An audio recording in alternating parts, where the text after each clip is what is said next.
এতটাই সুস্বাদু হয় যে নিরামিষের দিনে আপনি এক পদ দিয়েই পুরো বাজিমাত করতে পারেন। সবার জন্য আলাদা, আলাদা করে আর বানানোর কিছু নেই। ১ম এই গ্যাসে একটা কড়া বসিয়ে তাতে 1/2 চামচের মতো লবণ দিয়ে এখানে দেখুন পনির আমি ১০০ গ্রামের মতো পনির ইউজ করছি। আপনারা আপনাদের মতো কোয়ান্টিটিটা বাড়িয়ে বা কমিয়ে নেবেন।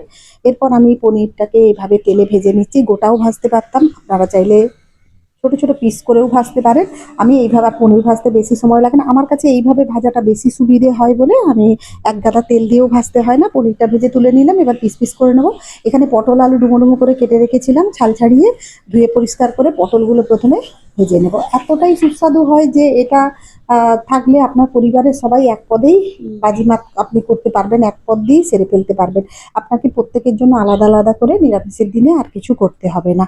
১ম এই এটা রুটি, পরোটা, পোলাও, ফ্রাইড রাইস সবকিছুর সঙ্গেই যাবে। দারুণ লাগে খেতে।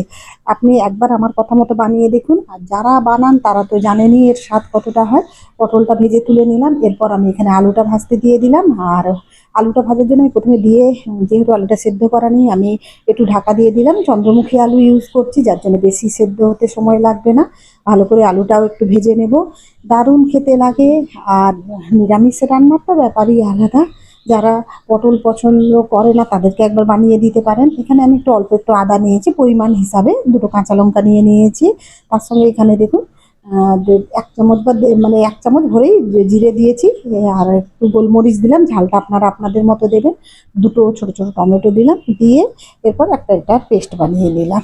সিম্পল বেসিক মসলা যেগুলো আমরা নিরামিষ রান্নায় করে থাকি। এরপর আমি এতে কোনো রকম তামঝাম করব না। তাতেও এটা খেতে এতটাই স্বাদ হবে যে আর বলার কোনো কথা নেই। এরপর তেজপাতা, শুকনো লঙ্কা, জিরে ফোড়ন দিয়ে অল্প একটু হিং দিলাম। হিংটা অবশ্যই দেবে। এই রান্নাতে হিংটায় জান দিয়ে দেবে। খুবই হিঙের ফ্লেভারটা খুবই ভালো লাগবে। এরপরে বেটে রাখা মশলাটা দিয়ে দিলাম। একদম সিম্পল রেসিপি কিন্তু এইভাবে বানিয়ে দেখুন। খেতে খুবই স্বাদ হয়। যারা এইভাবে কোনোদিন পটলের সঙ্গে পনির ট্রাই করেননি তারা দোরমা খেয়েছেন বা স্টাফ করে করেছেন এইভাবে একবার করে দেখুন। এরপর যে বেসিক মশলা হলুদ গুঁড়ো, লঙ্কা গুঁড়ো, মরিচ দিয়েছি লঙ্কার পরিমাণটা দেখে দেবেন। আপনারা চাইলে কালারের জন্য কাশ্মীরি লঙ্কা গুঁড়োও দিতে পারেন। এরপর আমি এখানে দেখুন স্বাদ মতো লবণ দিয়ে দিলাম। পনিরটা ভাজার সময়ও আমি লবণ দিয়েছি যার জন্য লবণটা দেখে দেবেন।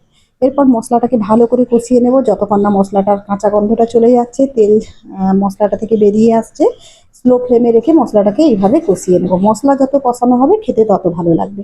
মশলাটা তেল ছেড়ে দিয়েছে। এবার ভেজে রাখা পটল আর আলুটা দিয়ে দিলাম। পটল আলুটা খুব ভালো করেই ভাজা আছে যার জন্য কোনো অসুবিধে হবে না। এর সঙ্গে দিয়ে ৩ থেকে ৪ মিনিটের মধ্যে মিডিয়াম হিটে রেখে এইভাবে কষিয়ে নেব যাতে করে মশলাটা এর সঙ্গে খুব ভালোভাবে মিশে যায়। দারুণ একটা রেসিপি। পোলাও, ফ্রাইড রাইস, ভাত, রুটি যা কিছুর সঙ্গে আপনি এটাকে সার্ভ করতে পারেন। অনায়াসেই করা যাবে। নিরামিষের দিনে আমাদের মাথায় থাকে না কি করব, কি করব? তো যতদিন পটল আছে এই রেসিপিটা একবার বানিয়ে দেখুন না। এরপর আমি এর মধ্যে গরম জল দিয়ে দিলাম। গরম জল দিলে স্বাদটাও ভালো থাকে। আর আরেকটা জিনিস যে তাড়াতাড়ি সেদ্ধ হয়ে যায়। পরিমাণ মতো জলটা দিলাম। গ্রেভিটা আপনি যেই হিসেবে যেরকম চাইবেন সেই হিসেবে দিবেন। গ্যাসের ফ্লেমটা ২ টো কাঁচা লঙ্কাও দিয়ে দিলাম। আমরা একটু ঝাল, ঝাল খাই। এরপর গ্যাসের ফ্লেমটা বাড়িয়ে দিয়ে ৭ থেকে ৮ মিনিটের মতো এটাকে হতে দেব। এবার চেক করে নেব যে পটল আর আলুটা সেদ্ধ হয়েছে কিনা।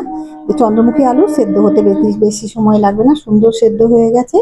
এবার গ্যাসের ফ্লেমটা হাই করাই আছে। এরপর যতটা পারবো গ্রেভিটাকে একটু শুকিয়ে নেব। আমি এখানে একটু গুড় দিচ্ছি। স্বাস্থ্য সচেতন। গুড় খান, চিনি খান সবই একই। আর আপনারা চাইলে চিনি ইউজ করতে পারেন। দিয়ে তারপর পনিরের টুকরোগুলো দিয়ে দিলাম।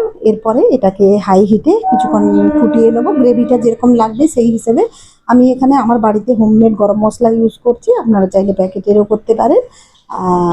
গরম মশলাটা দিয়ে দেওয়ার পর এখানে দেখুন ওপর থেকে একটু ধনেপাতা দিয়ে দেবো। যদি বাড়িতে থাকে ধনেপাতাটা ইউজ করবেন, নাহলে আনতে যাওয়ার কোনো দরকার নেই। এইভাবে ধনেপাতা দেওয়ার পর আবার ২ থেকে ৩ মিনিট একটু সব কিছু মিশিয়ে ফুটিয়ে নেব। আর যেহেতু এটা একটু যখন ঠান্ডা হবে এমনিতেই একটু ঠিক হয়েই যাবে। চাইলে আলু একটু ভেঙে দিতে পারেন যদি পছন্দ আলু খেতে না করেন। একটা সিম্পল রেসিপি এইভাবে বানিয়ে দেখুন, খুবই ভালো লাগবে। এবার গ্যাসের ফ্লেমটা অফ করে দেবো।